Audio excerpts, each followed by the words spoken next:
of going for auditions and very nerve-wracking too, where you're basically trying to prove your value just based off your appearance or the way you walk or the way you talk in front of a panel of people in front of a camera. So it's a very on the spot performance type thing. Whether you're feeling nervous or it's a tough thing. Are you ready to tap into the very first episode of the Avilash podcast? And of course, this has to be amazing. And the reason is our guest today, who is having an experience into the different walks of life. And by the end of this podcast, I can promise one single thing for you, that you are going to definitely learn that how to achieve your dreams by crossing the different hurdles that life gives you, and keep moving forward to find your passion so that you will achieve more in your life. So without a further delay, let's jump into the episode with one and only Manu Gabble.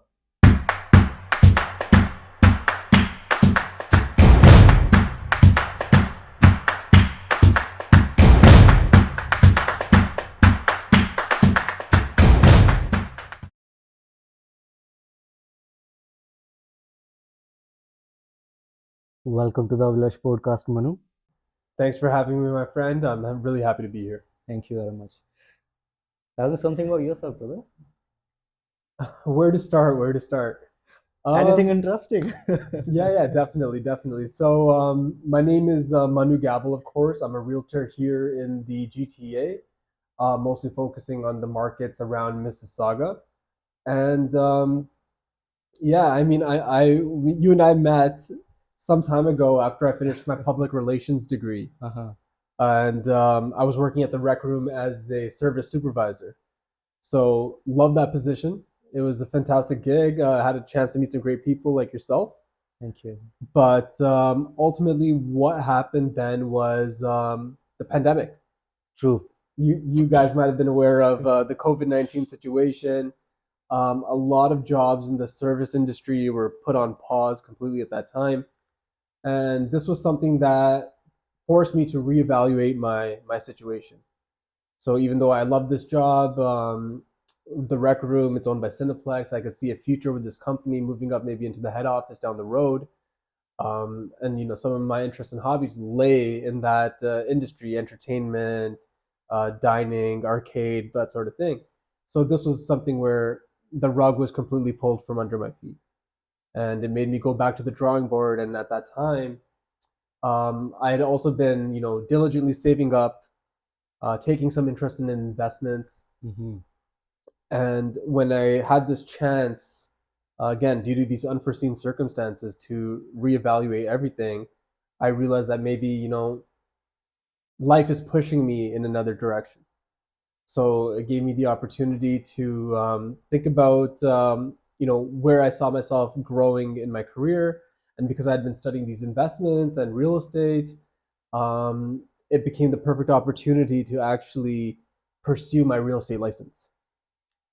Amazing. So I think the lesson in there for me was remaining positive, of course, but sometimes a door in your life closes, but a window opens True. in some other area. So I took everything in stride, and while other people, I think even some of my fellow managers there, they continued to just hope and pray the pandemic would end and they would return to their job.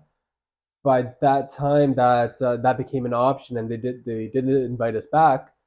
I was already licensed and ready to jump into real estate, start a new career, and I haven't looked back. So I think it's an amazing opportunity that came from a bad situation, you can say, in some ways.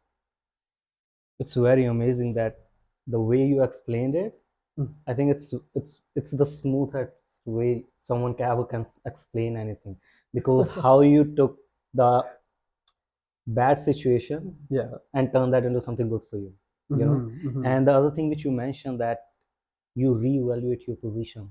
Hmm. I don't think many people are able to do that. As you mentioned that your fellows over there as the management level in the rec room at that point, they was unable to reevaluate their position and hoping, okay, we're gonna get back over there, right? Hmm. Which is very interesting. I think sometimes we put ourselves in a box, which is you start to see yourself as the position you hold as True. well. So it's very, very hard to break out of a comfort zone like that when you really settle into one thing, one role, one career. But sometimes life will shock you. Yeah, And it's only in a case like that when we, again, from a bad situation, usually, that we have to open our eyes to other opportunities, especially when the previous thing was no longer an option, which true. was, again, just due to the COVID itself. So, yeah, thanks for that. I do remember that once you told me that you are from Delhi, right? Yeah, my mom's family is from New Delhi. Yeah, so we did connect over that. Definitely. My cousins Uh-huh. are still out there, my uncles and aunts. So anytime I get a chance to visit, it's a wonderful time. And I think I was sharing with you some of the Yeah, stories yeah, I of do when I was remember. out there. Yeah. So was you like born there or you was born here? I was actually born and raised in Mississauga itself. Uh-huh. Yeah, so I was born and raised in Mississauga, and in fact, for a long, long period of my life, it was all I knew, because I went to elementary school in Mississauga, middle school in Mississauga, high school in Mississauga, and I find with a lot of the students that grow up here, usually they will go away for the university years. They'll go True. live on campus somewhere. Um, Even similar to some of the people that come here as international students. They leave their home for an experience of living on their own in a new country, new city, new place, right? So even on that end, because I was born and raised, I grew up in Mississauga completely, and then even my university was here in the Mississauga campus of University of Toronto. Uh-huh. So for a long, long time, I was lacking that experience of being on my own and being in a new place, and kind of being responsible and accountable to myself. So only later on did I take advantage of an opportunity to experience something like that. Was I actually decided spontaneously, almost in a 2 week time frame, that I was going to go pack everything and move to Calgary. Oh, really? So I had gone and lived in Calgary for just over a year on my own, for no particular reason. I actually just packed my bags and moved there. And only once I arrived there did I look for accommodation, try and find a job, everything on the spot. Uh-huh. So it was a very new and challenging experience, incredible opportunity to experience a new Canadian city as well. So it was very familiar, but also something a little bit different. True. So it was a great growth opportunity, and it was only once I came back from that, and I realized, I had a new perspective, a fresh perspective, that the things that what I valued the most was like my friends and my family, and so I miss being back here in Ontario, even though Alberta is, especially right now, such a popular destination for people that are having affordability issues in Ontario. Yeah. They're moving to places like Alberta, such as Calgary and Calgary. Edmonton. So I think that's a phenomenal option, especially even for someone on the real estate investing side, to just break into the market, because we know that properties are getting more and more expensive in Ontario, especially. So though they grow more tremendously here, it's very hard to get into the market versus in the Alberta side of things. But it was just like I said, coming back to what it was I valued was my friends and family, and I knew I wanted to be back home. And it was only after I got this experience that I stopped feeling so restless, and I wanted to actually put down my roots and build my career, which was close to my friends and family and my hometown, which at first I wanted to get away from, but then I was so happy, so grateful to be back, and I realized that this is where I want to stay and build my career and future. Yeah. Yeah. I just want to take a moment and want you to time travel with me to the back when you was studying here as a child, right? Mm-hmm. How was that experience all about? I think it was, all in all, it was a wonderful experience. I went to a public school here, Mm-hmm. so not like a private school. One of the other options generally here is a Catholic school. Um, but in a public school, you get a mix of all kinds of people. So from a very, very young age, I feel like, it's one of the things that Canada is known for, is the multiculturalism and diversity. So from a very, very young age, I was brought up with people from all walks of lives, all kinds of different races and cultures. and it was just a tremendous opportunity to learn from so many different types of people, as well as learn to communicate and cooperate with all kinds of people. Mm. So public school, again, nothing bad to say about it. There's definitely ups and downs. Kids can also be mean. Um, Studying for tests, pulling all nighters, exams, projects, that sort of thing.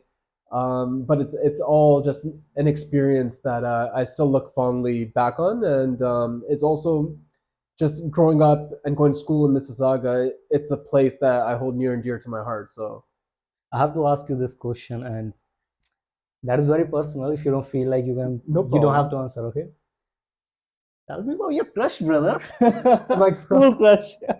school crushes. That's a very good question. Um, I'd have to look back on what was happening. I think growing up, I was a little bit naive, Mhm. but I think that's most people. When you start off very hopeful and optimistic, almost like a hopeless romantic. Coming from an Indian background, I grew up watching like Bollywood movies with my parents, where you Uh-huh. have like the Shah Rukh Khans and huge, romances that they definitely make larger than life romance, True. as well as on the Western side, watching like Disney movies, which almost have the same vibe with Mhm. these like fairy tale esque stories of romance. So I think for me, growing up in these like school crushes, I was very like wearing my heart on my sleeve, ready to take a bullet for a high school crush or that sort of thing. But with time, I hate to say it, but again, it's just about being realistic, as well as kind of learning about yourself and what you bring to the table and what you offer, and knowing your own value. I think now I'm a little bit more reserved with that sort of thing. So I look back on the high school crushes again fondly, whether they worked out or didn't work out. But it was a beautiful thing, and actually something I was considering recently is that in those days, having that a little bit more openness to love and romance without as much, not so much being jaded, but without having this much worldly experience. True. You would get the butterflies. You would have these grand ideas about dates and this sort of thing. So it's too bad. I need to revisit this and maybe make it a priority now that I'm getting a little bit more settled into my career. But it'd be nice to revisit those type of feelings and being kind of a little bit more, in a way, childish about it, Yeah. as opposed to someone that's so like mature and wise, who doesn't get carried away. So I look back on it fondly, but there's no one in particular that I'm thinking of when I say this. It's an overall experience with ups and downs of like school romances. Yeah, but you mentioned one thing that you was taking your heart on the sleeve. Yeah, yeah, So yeah. that is something I can relate on. I think we've all been there as young men. Yeah, I think we all start that way to some degree, and then it's over time that through the heartbreaks and different experiences, that we learn to temper the emotions a little bit. But again, just like the story I gave about the rec room and how the COVID pandemic yeah, led me into real estate, I'm grateful for all of these heartbreak or any type of experience like that as well, because those are the things that push you to be better. And I think to some degree, again, this may be completely off topic, is that the people that we pursue, especially as a male, if you're looking at females, that they serve a purpose in your life to make you better and make you want to be of a higher value and be more worthy of the next person that you try to take a shot exactly. at. If you don't know something, life keep on teaching you, 100%. or the girls will. The learning never stops. The learning, Exactly, exactly. yeah. Because we are talking about the school thing, there is a very popular about, that is a prom night. What is that prom night? Mm. So prom night is something that's very popular, especially in American or Hollywood movies, as you can we, say. we always just see over the prom night. Okay, what is prom night? Yeah. So prom night would be in your last year of high school Uh-huh. before you move on to college or university or whichever path you decide to take. It's a huge celebration before you graduate onto the next chapter of your life. So for those high school students, they have almost like a black tie gala um, for those high school age kids in their last year of high school. So usually they will elect like a prom king and prom queen. Yeah. This would be similar to like your valedictorian or Oh. your kind of class representatives on the male and female side. Maybe that's changed now because there's a lot of like gender neutrality. Maybe they have different categories now. Sure. But prom king, prom queen, kind of the best of that class in a sense. Most popular. Maybe it's more of a popularity contest, but they just have one big party, which is a fancy kind of goodbye and celebration for, like I said, passing on to the next chapter. I do wonder why Indians don't use these fancy words. Mm. But they must have Farewell party. farewell party. Yeah. Yeah, yeah, yeah. So prom, it's a fancy word, prom night It, and a it, it, farewell it does party. sound very elegant. Yeah, yeah, yeah. Exactly, exactly. So after you graduated from the school, high school, Mhm. so did you do any part-time jobs? Yeah, so since I've been 16 years old, so that's the eligible age to work in Ontario, right? So since I've been 16 years old, I've been working in some capacity on the Hmm. part-time side. So my very first job at 16 was at McDonald's. Oh, really? Yeah, so I was a cook in the back, Uh-huh. and again, McDonald's, like, some people will look down on the fast food workers, and then I hate to see it. Well, sometimes people will talk down to even someone taking their order and act like they're beneath them. But Yeah. as far as the fast food industry or McDonald's in general, um, their training program is renowned all over. So even a job like that, which seems so simple, again, as a launching point for anyone that's jumping into their first job, it's something that's respected. Their training program is that they do create good employees, and you can learn a system, and it can be duplicated. There's really important aspects that you learn in that job that can be applied to so many different things. But I enjoyed my time there. You have the like age peers, so people around my age, you're meeting, and I think it was great. I actually enjoyed it. My goal in there was always to try and make the sandwiches look like the pictures. So I would try and Okay. take take the artistry of making these menu items very very seriously, so that which is great for the guests as well. And Uh-huh. you have to take pride in your job no matter what you're doing, whether Exactly, you're exactly. sweeping floors or whatever. And I've had so many different jobs, part time and full time, whether it's been in a factory, like even you're cleaning the movie theater in between shows, serving the popcorn.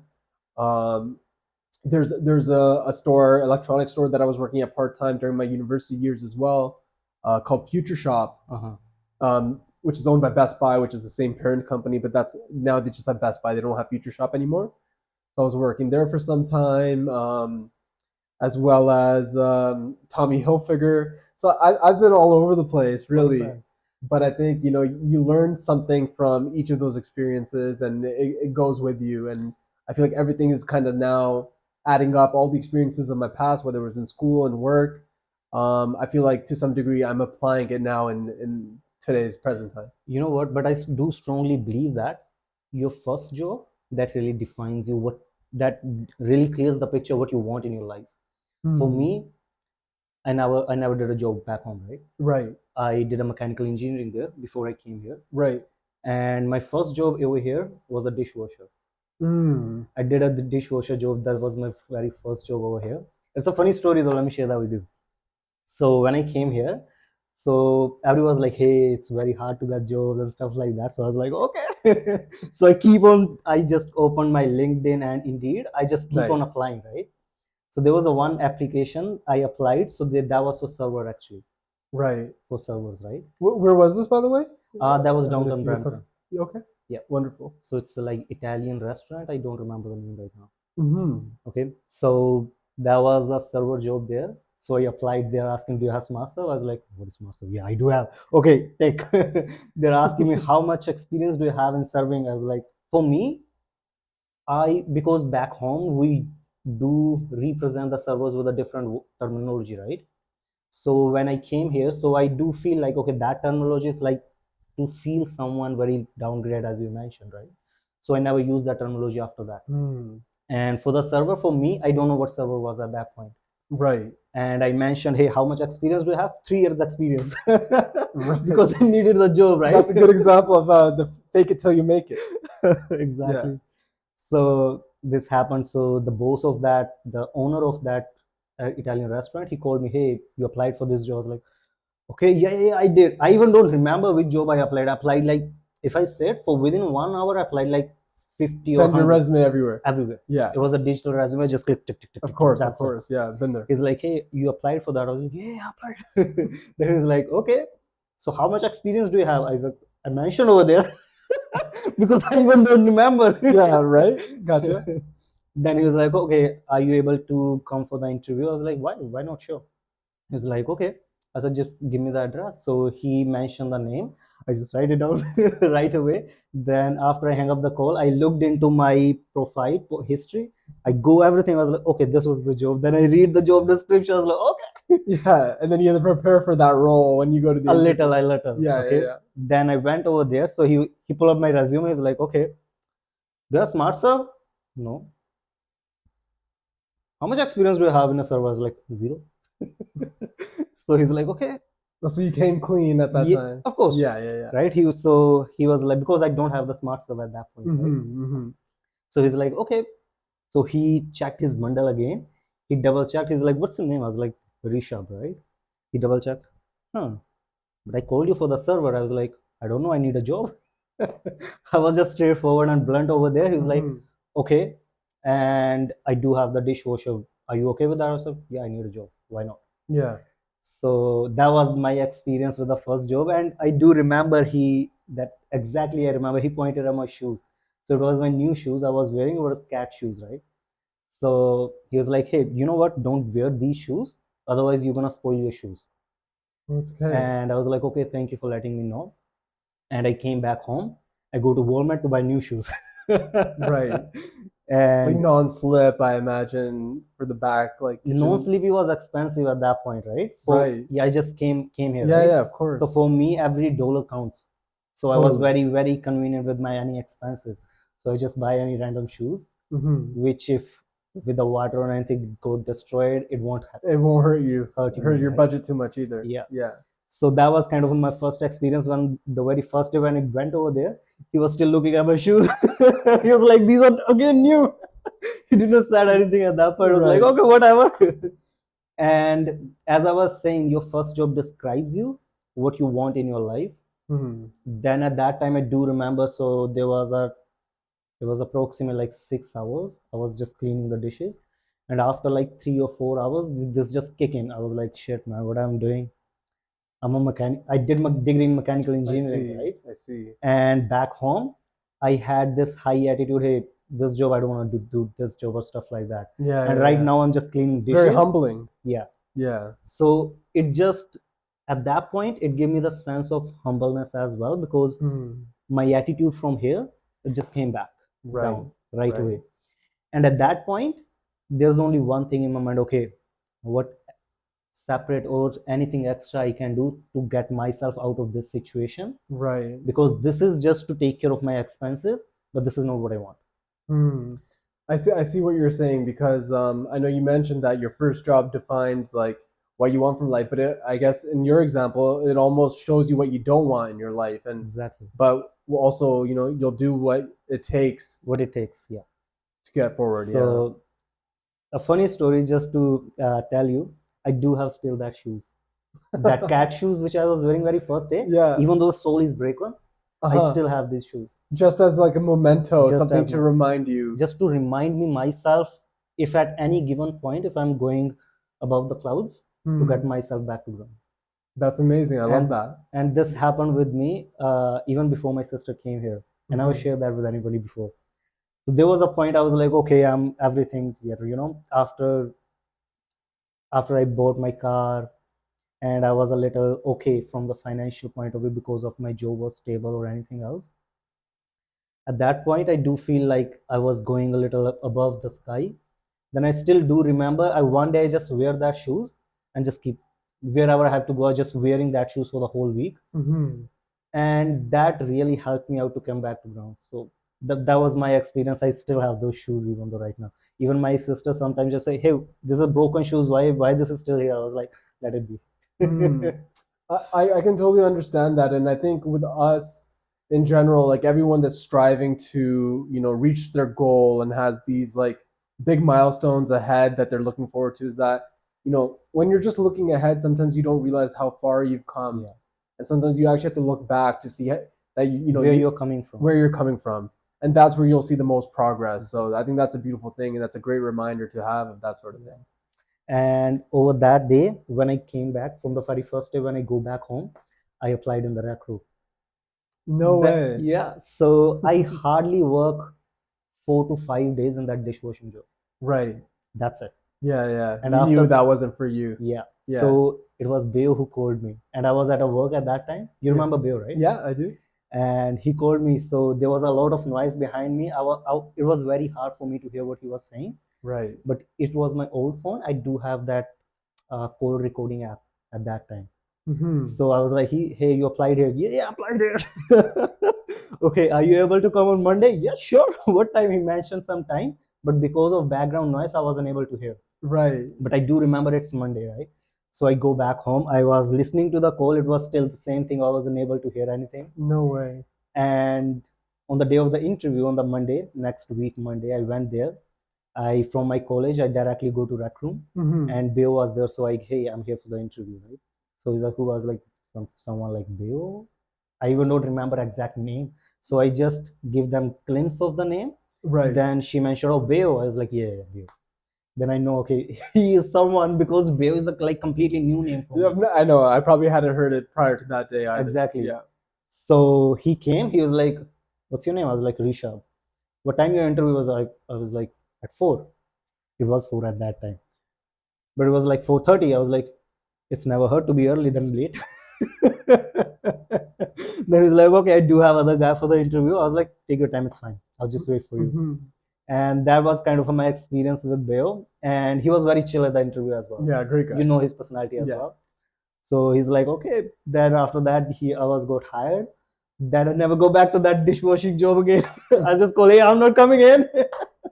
Well done, man. That's a huge kind of leap within 5 days' time, going from a dishwashing role to something a little bit more customer facing Yeah. on the front end, which you had at the rec room, which is lovely to hear. So that was kind of my experience, and that was the whole reason I asked you, Mm-hmm. because I do strongly believe that your first job, your first salary, it defines you what character you will be holding rest of your life.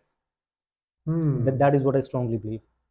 I never thought about it that deeply, but now that I'm kind of looking back and everything that I learned in that role in McDonald's, maybe that had a bigger impact on my life than I give it credit for. Yeah. Yeah. If I may ask, with your first salary, what you did with your first salary? Man, at that time, I wish I had a good story or a proper recollection of this, but my feeling is I probably went out and bought some sort of video game.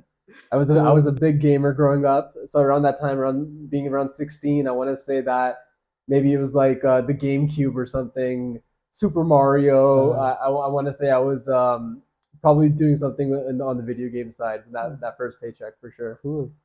For me, I do remember that because for that first salary, it was somewhere around like 450 or 500. I just saved that. I never used that Yeah. until Diwali came, and I just money transferred to back home my mom, and Wow. for my sisters for the Rakhi gift. That is That's what I did with beautiful, my bro. first salary. That's a great story, actually, and I can see why you remember this. That's a very meaningful Yeah, first paycheck. How to spend it at least. exactly. Yeah.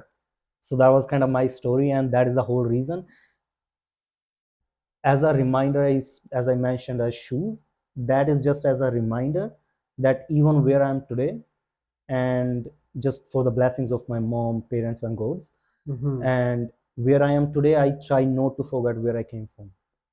Yeah, that's incredible. I mean, something I do think about from time to time, and this story that you mentioned about the first paycheck and how I almost don't even remember because I in fact take it for granted is that you got this first job as a newcomer here when you came to Canada, so that money was so needed for you to get by. You probably had to pay your rent and do your groceries, having left all of the support of your family behind. So I think that's so impressive, so commendable.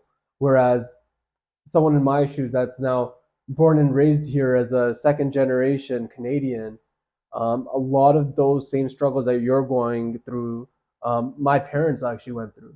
So Exactly. I was almost sheltered from this sort of thing. And when my first paycheck came, there was already a roof over my head, food is on the table. So, I'm so grateful for everything my parents went through and such that they were able to provide a better life. Because that's the idea when someone comes to a country like Canada from India is that they want better education Exactly. opportunities, job opportunities for their children. And in a lot of ways, I did have that and didn't have to go through those same struggles. And it's reflected in that first paycheck because I don't remember. And chances are I spent it on food and video games and stuff and nothing, none of that money was actually needed. It was more of a nice to have. Let me earn a little bit of income so I can spend on my own True. hobbies and activities. But at that time, at 16, living in my parents' roof, I didn't have to, worry about bills or expenses so much. Only thing I maybe had shortly after my first job was a cell phone. Yeah. So started paying my own bills and carrying my own weight in that sense, but ultimately the money wasn't as urgently needed as someone in your shoes that, getting that first job was so important because you had to pay your own way. Exactly. Yeah. Exactly. If I may ask one thing as well, I do met this woman who was a mother of a son, maybe 1 year older than me, and we are having this beautiful conversation. And in between that, she mentioned something which really put me on the pedestal of my own thoughts to think about that. Mm-hmm. And she mentioned that Rishabh, most of the students who are just coming right now as an immigrant, they think if someone who is born here, life is very easy for them. And she specifically mentioned that it's not true. Hmm. What is your opinion on that? Yeah, that's a really great question. Now, I may be wrong in this, but the way I see it, now someone in your shoes that came here had to pay their own way, like I said, from that very first day that you arrived here, and now you have all of these responsibilities. But you also saw maybe a type of life Yeah. coming from India and coming to Canada. I think a lot of people come to Canada with big aspirations. Is that Canada is the land of opportunity, or there's so many. You could do anything you want and follow your dreams in Canada. I think there is to some degree this idea here that you can have a much better life. So from someone in your perspective versus someone in my shoes, I think to some degree a lot of the people here, like your friend said, that life is not that much easier for us. It's just that we take some things I think for granted. Is that we're born into this, we're used to these things, and sometimes maybe the work ethic um, may not be there. Like you could get pushed by your parents, but chances are you got to sort of find your own way as well. Hmm. So what I'm trying to say is that being born here, I think there are certain things I took for granted and didn't really feel the need or the push to work as hard as someone that came brand new to this country. And then just from a lifestyle perspective, because I was born into it and this is all I knew, certain things weren't as new and exciting as something that I needed to work for and achieve for the first time. Hmm. So in that sense, like I want to say, like my first car was a family vehicle that was eventually passed down from my parents to myself. Kind of provided insurance was even on like a family insurance plan, versus someone like yourself who comes to Canada. They need to go and buy their first car, take insurance in their own name, take responsibility for all of these things. So I think to that end, life can be, I wouldn't say harder. Obviously, when you have to pay your own way, it's tough, very, very difficult. but you start to build the character. You take accountability, you take responsibility from the very beginning. Whereas sometimes I think kids on the Canadian side, because they're born into it, they take certain things for granted. They mature and develop these responsibilities at a later stage in life, and that actually puts them behind. And so in some ways they have to then play catch up as far as taking the initiative to earn on their own because they're coming from a life of comfort. Mm. So so in summary, what I would say is that sometimes they say if you're the son of a rich guy, your life isn't as easy. For the only You would think their life is much easier because everything is handed to them, but when they actually have to struggle, they find it so difficult because they're not used to putting in the effort, maybe taking responsibility because most things, they have advisors and helpers and you know all kinds of support, and their motivation is likely lower to achieve greater because a lot of the things were already given to them. Mm. So in that sense, they do get handicapped in a way, I think.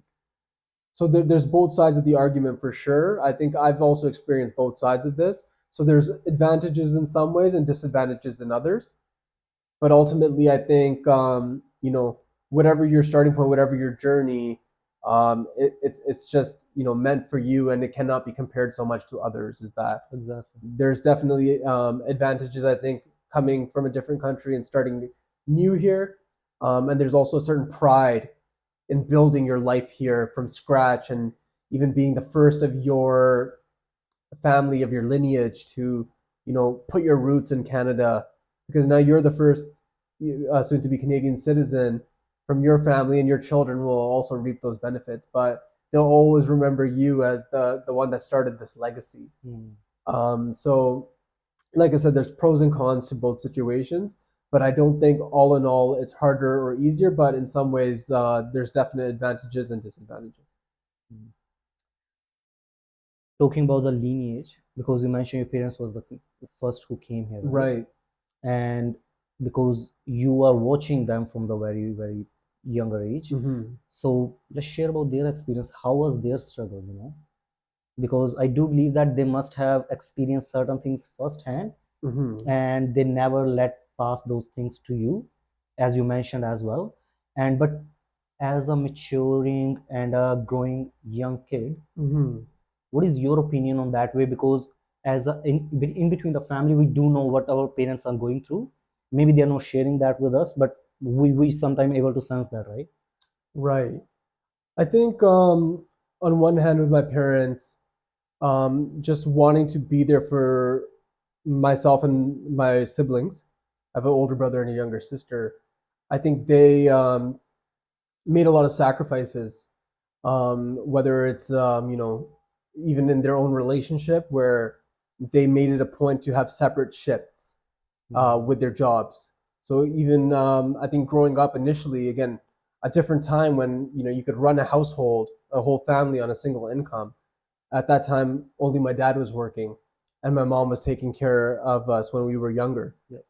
And then over time, it became necessary that my mom also needed to work, and my mom would work during the day and she would be home when we came home from school, and then my dad would be when we came home from school, my dad was already at work, and he would come home at 1 a.m. So we would never see my dad in the evenings for most of our school years, and sometimes maybe we would stay up and wait for him to come home from work. Mhm. But so it's a sacrifice as far as parents staying away from their children, as well as a husband and wife staying apart as well to take care of the children, or someone is there for the children at all times of the day. And I know even in today's day and age, babysitting is such an expensive thing, but for them being newcomers to Canada, they didn't have a lot of support. They didn't have a lot of resources Mm. as far as like a network or even so many of the things we take for granted now in the new generation is that all of the information we're looking for can be searched simply online from the comfort of your own home. We have a phone, we have a laptop, all of these things. Back in those days, the internet wasn't even in existence. Yep. So to find all this information, especially having a language barrier, And we are talking about in like 19s, right? yeah. So this would have been the I want to say like the 1970s, 1980s. Ooh. I think when my dad first came to Canada, and around the late 80s, like maybe 89 is when my mom probably immigrated here and joined him here. So he was first to come here, get things started, and then she joined with my older brother who was actually born in India. Mm-hmm. And then it was only in 1991 when I was born. Mm-hmm. So born here, but it was only maybe a few years once our family as a whole had settled here. So yeah, we're talking about 1980s, 1990s for the most part. Interesting. Yeah, because as you mentioned, there was no Google at that time, right? And now we So, can't live without Google, GPS, all these things. In those days, you had to, take a look at the map, and then like the physical map. you probably have to take a look at the physical map. I know even at that time, my dad was actually very he had learned the streets in great detail because at that for a short time he was also considering driving a taxi, and he got his license at that time and all of these Oh, things, and it wasn't something that he worked in very much from that point, but he knew the city inside and out just from learning the map, studying the map actually. So it's interesting though, you know. And if we are talking about that particular time, then yes, there are certain things, even though right now we are taking as granted. As you hmm mentioned, your father know the streets hmm like in the memory, right? yeah, So yeah, it was same yeah. for my father. For me, I had to Everything by Google way everything, right? GPS. Yeah, yeah, Yeah. yeah. But for my father back home, you just say the street name, he will tell you the shops. Okay, if you go, you will see this shop, turn right from here. You will see hmm this shop, turn right from there. Yeah, it's incredible. I mean, that's how things were. And even in real estate, we do a lot of driving, going up to new neighborhoods and stuff. And man, without a GPS, I don't know how I'd even get around. Exactly. You mentioned you moved into one day you suddenly just moved, plan make a plan to move to Calgary. hmm How was that? Honestly, it was such a great experience in a lot of ways, and there was definitely highs and there was also lows, and all of that I think I'm taking into account when I say it was a great experience because I know the again some of those low points are what elevate you as a person to either whether it's the first job as the dishwasher and you realizing you never want to be in this situation again. Similarly, this comes about in other rough patches in our lives. Hmm.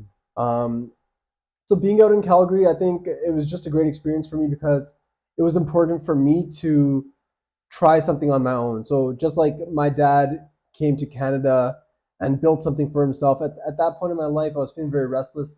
I wanted to have some sort of experience of that nature where I can maybe try something on my own, away from my family and go through some hardships and struggles. So that was all part of the intention of going to a new place without support. Mm-hmm. So Calgary provided that for me. One popular thing about Calgary itself is that it's located. You have Banff, which is like the mountain region. There, like a There's national park yeah, that people love to visit, yeah, where you have like crystal clear waters and mountain ranges. Um, Similar to how in India people will go to areas like Himachal, yeah, Manali, that sort of thing, right? Ladakh. So like a hill station of sorts, Mm-hmm. which I actually had the pleasure of seeing in India as well. So Banff just gave me that same feeling of being in that type of area, up in the mountains. So like clean air, beautiful location, and I just love outdoor adventuring, like hiking and paddling, that sort of thing. So for me, it was just the right place at the right time for that stage of my life. I wanted to explore being on my own and trying to put down not roots because I didn't really go there with the intention of settling down there, but to struggle and be on my own To and have a try quick to start. build a life there of sorts, which I could obviously bring some of the fruits back of my labor to back to Ontario at some point. So all in all, it was an incredible experience. Even on the dating side, I had a wonderful girlfriend there for some time. Unfortunately, even with that, it's not something that ended on bad terms. It's just that I didn't see myself living there for the long term, and Yeah. long distance is obviously difficult. So we made a mutual decision that it's okay to part ways, and I had to go back to my home, and was her home in Calgary. And so in so many different aspects of my life, it was an amazing experience and something I really grew from. So I look back at it fondly. So not somewhere that um, I necessarily need to go back to live, but I would love to visit. And yeah, it was like, Re-experience those things. what's that, sir? Re-experience those things.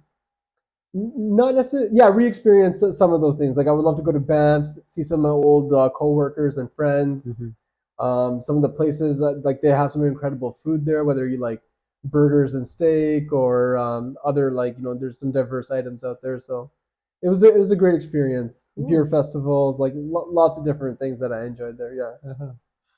I have a lot of questions to ask right now, but I do remember once you told me that you was into modeling as well. Was you? Yeah, yeah, that was another part-time job that I failed to mention of sorts. It's something that I ventured into, Uh-huh. gave it explored that idea as a university student, looking at different career options. It was something that throughout my working life, whether it was in like Tommy Hilfiger and areas like that, people would mention it to me, like, "Have you ever considered modeling?" So I just heard it enough times So that I was like, maybe I should go give it a shot. give it a shot, see what it's about. And it wasn't something my parents were a huge fan of. Uh-huh. They were more of the mind that you should be renowned for doing something maybe of more substance is kind Yeah. of the perspective that they were saying. Like you obviously with Indian parents, they encourage you to be a doctor, lawyer, engineer, something along those lines, right? So it was something that I decided to explore only because I feel like it was something that life kept nudging me. People kept mentioning it to me. And I, the way I like to live is sometimes going with the flow as well as sometimes, taking some meaning in these signs that you get, these suggestions that maybe life is trying to tell you something. So I gave it a shot. I got some representation, which is like an agent who will suggest to you to go out for certain roles or projects, whether it's a print ad or commercial, even TV show, that sort of Mm-hmm. thing. So um, incredible experience as well. I think of going for auditions and very nerve wracking too, where you're basically trying to prove your value just based off your appearance or the way you walk or the way you talk in front of a panel of people in front of a camera. So it's a very on the spot performance type thing.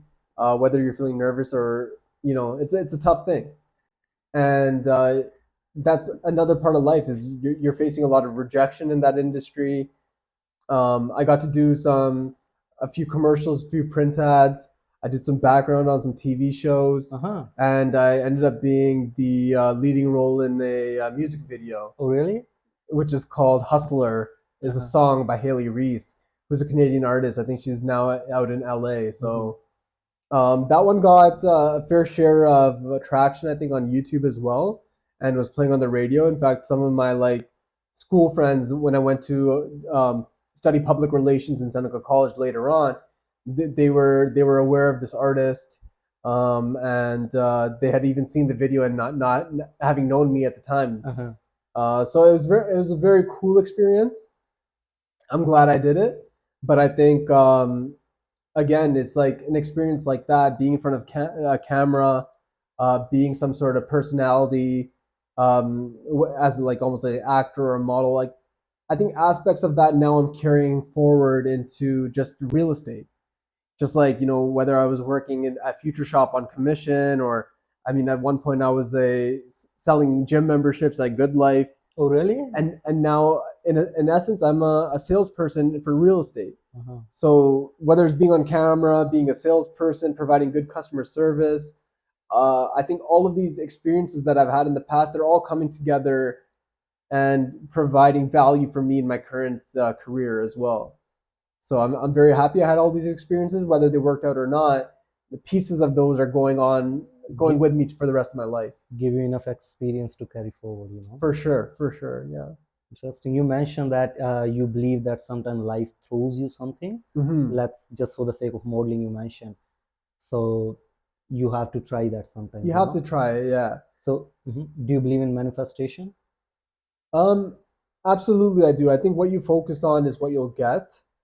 So I think with especially with the positive outlook, I think there's certain people in the world that just believe they're cursed, they're unlucky, and life will always show them things that will reinforce their belief.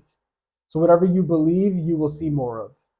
So I think it's always good to have a positive mindset of abundance, and if you look for the best in people, people will show you the best in Exactly. themselves and things like that. And if you think people are the worst and you never want to see another person again in your life, every time you run into someone, that's the kind of Mm. experience you're going to take away from that too. So manifestation, absolutely, I believe. Obviously, you can't just believe it without taking action. Action is the biggest element that will take you to your goal, but visualizing and writing and focusing on that goal every day to some degree is going to keep it top of mind and have you behave in such a way that you're going to get closer to that. So I do believe in manifestation in that way. For me as well, I'm a huge believer of manifestation. Even though when I came here, Mm-hmm. anything good happen in my life, I do notice right now, if I look back in my life, I do notice at any big points which is worth celebrating. I do notice just before that moment, I have manifested myself just for the sake of interview. Uh, let's say there is a dream job I want, right? Just example, right? Mm-hmm.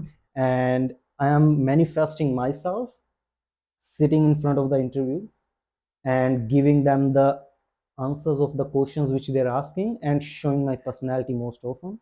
And I do realize this helped me in the interview as well and end up getting the job. Right. So this is the things which I experienced firsthand. So I'm also a huge believer of the manifestation. Yeah, and I think when you mentioned your story with even the dishwasher, but the credentials, you had your smarts so that you had these years of experience.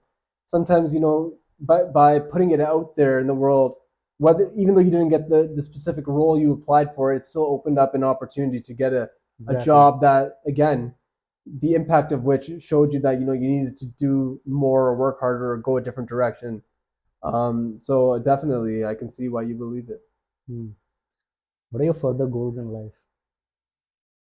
That's a great question. And you know what? It's something that I need to sit down and actually write down. I think writing down your goals is very important. If you read Think and Grow Rich by Napoleon Hill, it's one of the first things that he mentions about manifesting and achieving your goals is write them down, read them every morning before you start your day, and read them every night before you go to bed. And this will prime your brain to think along the lines of these goals, right? So it's something I need to sit down, reflect, and write down. But just to give you an idea, now that I'm in real estate, I've been about 2 years in this career now. It's really treating me well as far as, I've become, I think, a knowledgeable realtor. I can see that and get satisfaction from helping people either buy their own first property or start to build an investment portfolio in real estate. So this is something I want to continue to do.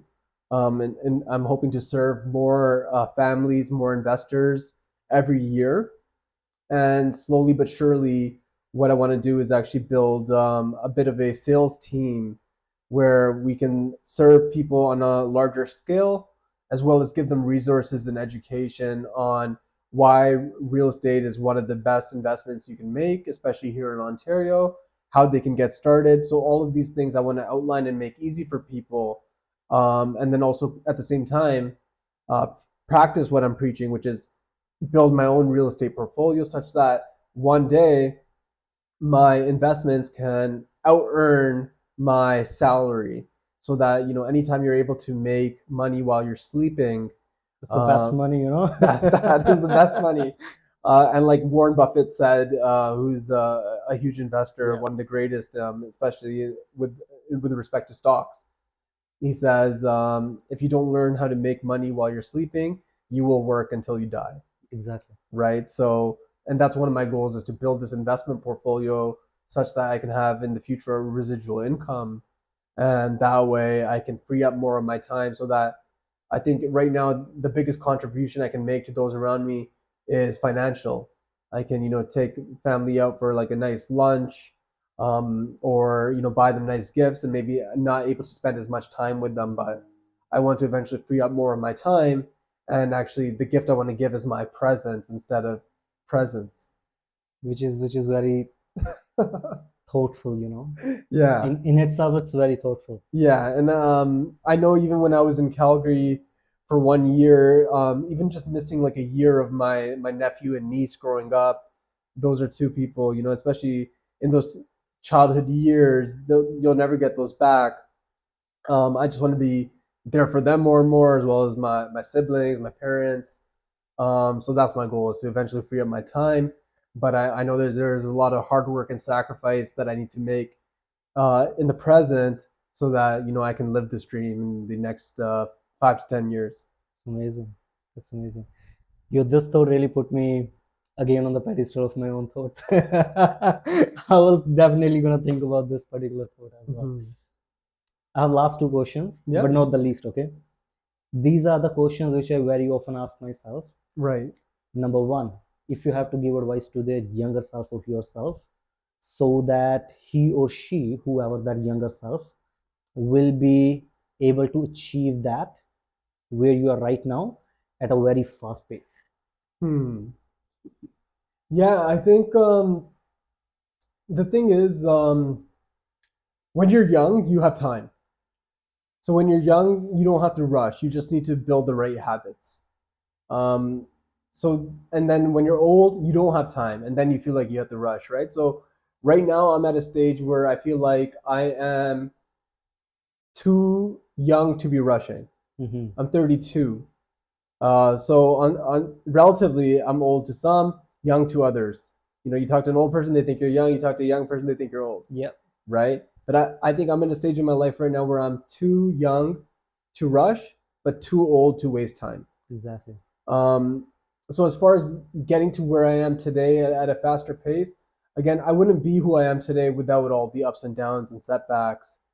So those experiences shaped my character. So I think that is maybe the most valuable thing I have, even though maybe I'm not at my financial goals right now, or maybe my fitness goals or other aspects of my life. Maybe they're not quite there, but in terms of who I am today, my character, I think is something I can be very proud of. Mm-hmm. But the biggest advice I would have given maybe is, that's something. Let me think. I think the biggest thing for me would probably be, just don't waste your time. Um, because I know for me, and it's hard for me to go back and say it's something I regret, but I was a huge gamer. I love TV shows, entertainment, and these are all things that I think also like help shape my personality.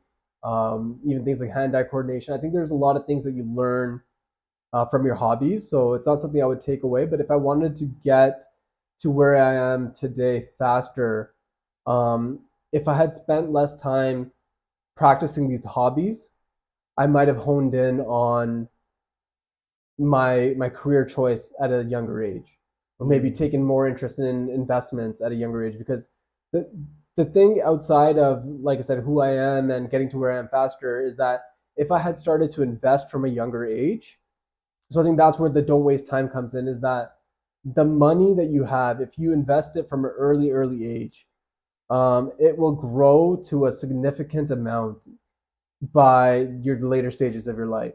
So if you have Exactly. something invested for 10, 20, 30, 40, 50 years, like if you started when you're 18, you can retire a millionaire without having an enormous salary, only because you started investing from a young age. And the rule of compounding. With the rule of compounding, especially, yes. So it seems like you're well versed in this sort of thing as well, working as in direct investing as well. So you completely understand that and preach it. So that's what I would say with respect to don't waste time, is that it's not that I regret playing the video games and all that stuff. I just wish I had started to save my money from a younger age and put it to work at a younger age. Because whether I was playing video games or traveling or hanging out with friends, spending time with my family, as long as the money was invested in something, and especially in those times, whether again, if someone bought real estate 10 years ago, it's almost doubled today. Exactly. If you bought stocks 10 years ago, it's almost definitely doubled or more potentially even today. So having started at that time when the economy wasn't as at this very time, it's a little bit volatile, right? And people are a little bit more scared to get in. But from that time, the trajectory was over the long term is just upwards. So even though it's volatile in the short term, over a long period of time, if I had started investing from the age that I was 16, getting my first paycheck from McDonald's, I could be sitting on, a couple tens of thousands as of right now. So that's what I would say. Don't waste time in the sense that put your money to work. Don't buy stupid things. Um, and, yeah, be a smarter investor from a It's younger age. interesting. It's interesting. Yeah. And it's very thoughtful as well. The second question is, if you have given only 24 hours for the life, what you gonna do with that 24 hours? Man, that's a deep question for sure. Um, I know one of my favorite things. If I only had 24 hours, my first instinct is obviously, spending some time with the family, which would be great. So I don't know where I would fit that in, but that would definitely be a huge priority. But my first instinct was one of my favorite things to do, especially in the summer. So I guess the answer to your question, it's also seasonal. Depends on the season. But in the summer, again, if it was just 24 hours, I would have to think about this a little bit more carefully because it involves a 3 hour drive one way and a 3 hour drive back. I would have loved to go to Algonquin Park, Mhm. which is 3 hours north of here in the Muskoka region of Ontario. If you ever have had a chance to go get up there, Okay. it's like cottage country. It's a national park, um, and there I just love to be surrounded by nature and disconnected from my phone. And paddling, hiking.